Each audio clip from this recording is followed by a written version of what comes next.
In one of the strangest years the world had seen, the Academy Award went to No Country for Old Men, and the rise of the Coen brothers sparked new hope among movie lovers. That same year, Fernando Torres scored the lone goal that shattered Germany in the Euro final, laying the foundation for a Spanish football empire. Meanwhile, a financial crisis that began in the US spread like dominoes across Europe. It was one of the worst global meltdowns of the tech era, triggered by a housing bubble built on bad mortgages.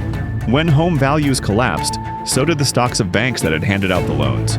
Just 4 days after the 9/11 memorial ceremony, on September 15, 2008, a financial giant, Lehman Brothers, fell, echoing the fall of the Twin Towers.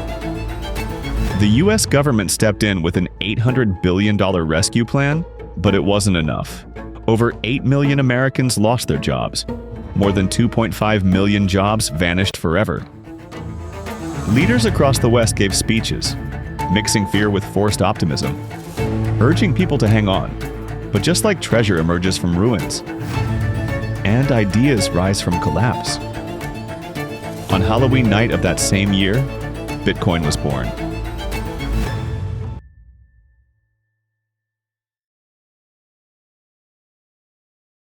The first white paper ever published carried a name that has always been surrounded by mystery: Satoshi Nakamoto. And this mystery has continued from the moment Bitcoin's white paper was released, all the way to today in the year 2025. There are many theories about why Satoshi refuses to reveal his real name and identity. Staying in the shadows has often been the method of deep thinkers and revolutionary founders. Of course, owning over $100 billion in assets might also be a reason to stay anonymous, because that kind of wealth comes with serious risks.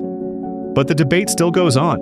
Is Satoshi Nakamoto a real person living in Japan? Or is it a team working behind Bitcoin's financial technology? The account once active under the name Satoshi suddenly disappeared from all social media. Meanwhile, the media has pointed to 4 possible people: Dorian Nakamoto, Craig Wright, Nick Szabo, and Hal Finney. Each of them has denied being the real Satoshi. Another possible reason for hiding his identity: in the early days, big governments strongly opposed Bitcoin. Why? Because it threatened their financial control and the massive profits that banks make from money transfers. Major neoliberal economies, especially the United States, were afraid that Bitcoin could one day challenge the global dominance of the dollar. And now, in 2025, it's starting to do exactly that. Since Bitcoin transactions can't be tracked, it's also been used by people on the dark web, drug and weapons cartels, even terrorist groups, and countries under US sanctions. They might use Bitcoin to bypass those restrictions too. Maybe that's why Satoshi chose to stay anonymous. In the strange and fascinating story of Bitcoin, the idea has become bigger than the person behind it.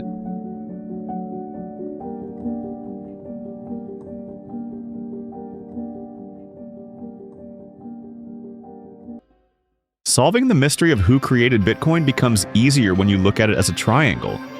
One side is Bitcoin, the other is Silk Road and the dark web, and the top corner is the US government, especially the CIA.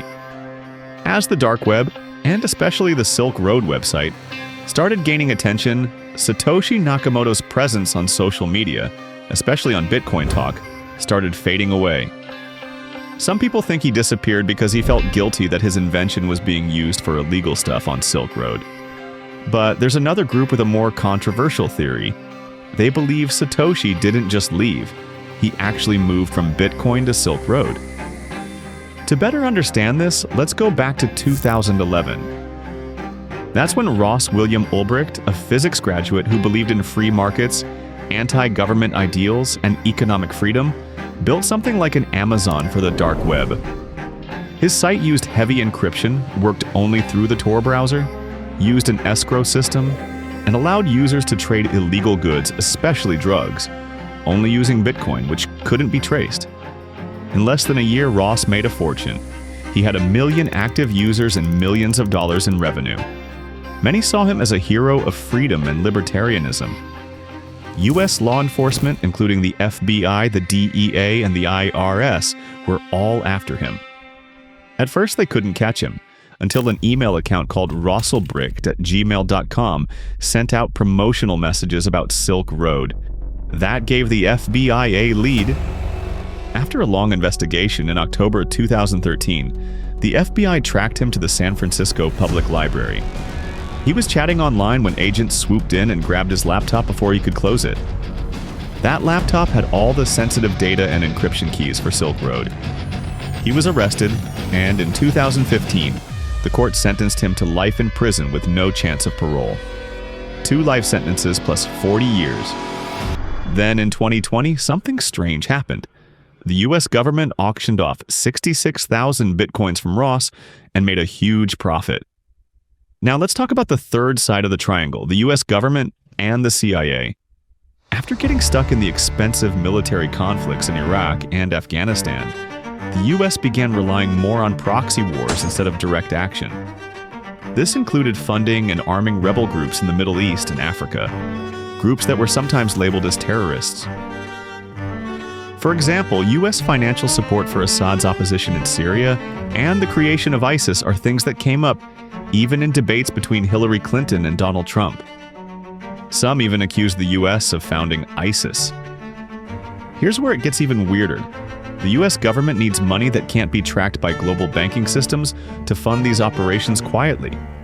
And what's better for that than Bitcoin? History shows that CIA agents are willing to go to jail if it helps their mission, and the agency never forgets them. That idea gains more weight when you realize that Ross Ulbricht might actually be released if Trump wins the presidency again and grants him a pardon. So maybe it's not crazy to think that Satoshi Nakamoto or even Ross Ulbricht himself was part of the CIA. Maybe Bitcoin was a secret US government project from the start, created to get around the rules of Congress.